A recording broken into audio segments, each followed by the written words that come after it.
कोणी उठायचं आणि कोणाची उत्तर द्यायचं. म्हणजे भूगोलाच्या शिक्षकांनी इतिहास शिकवायला हवं,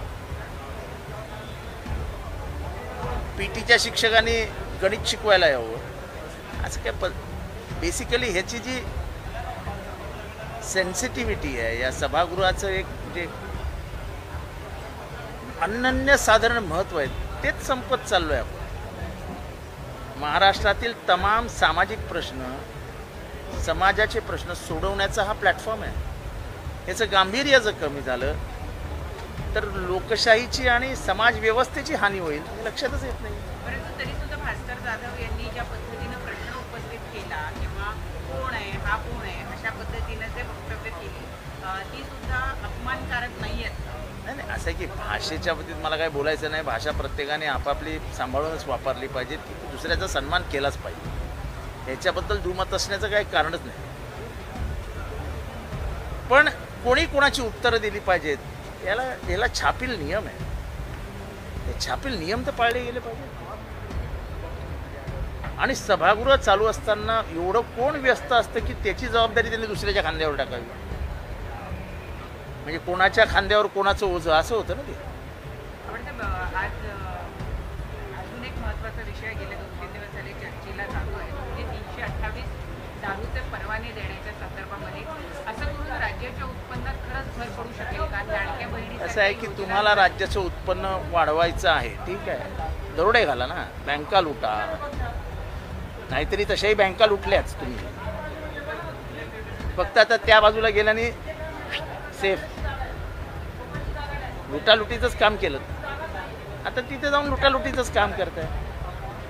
म्हणजे आता पूर्ण महाराष्ट्राला बेवडा करायचा, पूर्ण महाराष्ट्राला महाराष्ट्राचं मध्यधुंद राष्ट्र करायचं.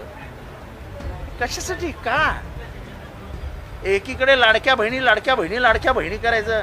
त्यांच्या बापाला दारू पडणार, त्यांच्या भावाला दारू पडणार, त्याच्या नवऱ्याला दारू पडणार आणि तिला तो जाऊन चोपणार. कसली लाडकी बहीण? लाडक्या बहिणीला उद्ध्वस्त करण्याचा कारभार केला या मल्ल्यांच्या नातेवाईकांनी. यांची निशाणी मॅकडोनल्ड अब की बार मॅकडोनल्ड सरकार. म्हणजे मृणालताईंनी 74 सालापासून हे सगळं अडवून ठेवलं होतं. ज्या मुख्यमंत्र्यांनी हा निर्णय घेतला लायसन्सेस देण्याचा, त्या मुख्यमंत्र्यांना हा निर्णय मागे घ्यावा लागण्याचा महाराष्ट्राचा इतिहास आहे. महाराष्ट्रामध्ये दारूबंदीविषयीचे अनेक आंदोलनं, दारूबंदी, तुकडोजी महाराज, संत गाडगे महाराज यांचं संपूर्ण काम हे महाराष्ट्रामध्ये ऐतिहासिक आहे. त्या इतिहासावरती पूर्ण पानं पुसण्याचं काम हे सरकार करत आहे. उत्पन्न वाढवायचं आहे ना, तर कमी खा ना, थोडं कमी खा. असं आहे की आधी कुठली कारखानदारी ताब्यात घेतली आणि आता कुठली कारखानदारी ताब्यात घ्यायला निघाला आहात हे पूर्ण महाराष्ट्राला माहिती आहे.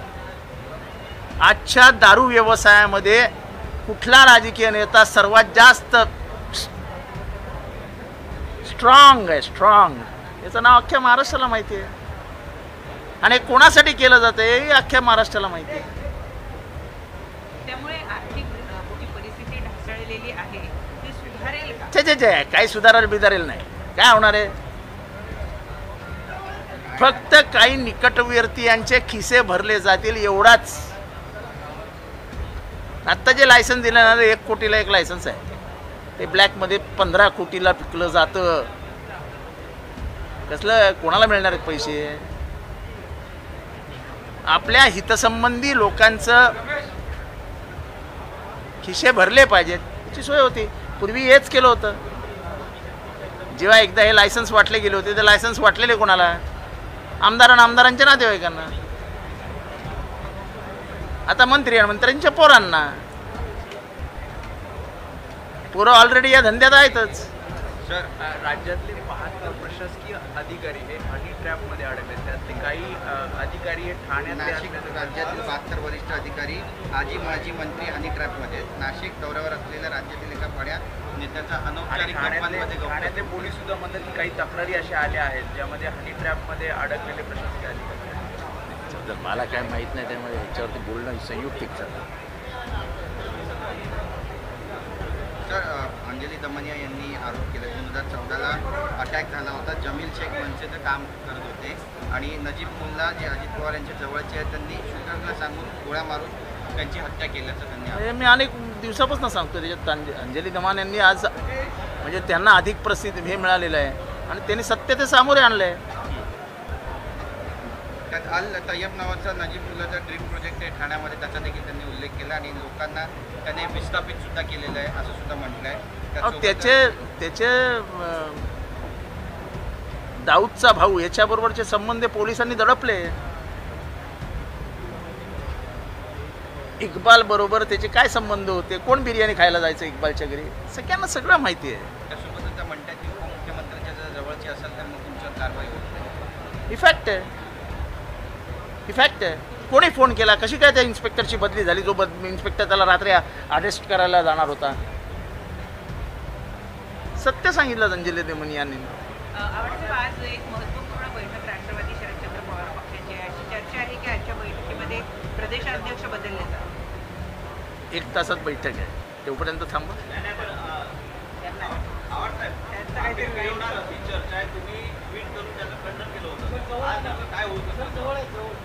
आज नेमकं जे होणार आहे ते तुम्हाला 1 तासाने समजेल.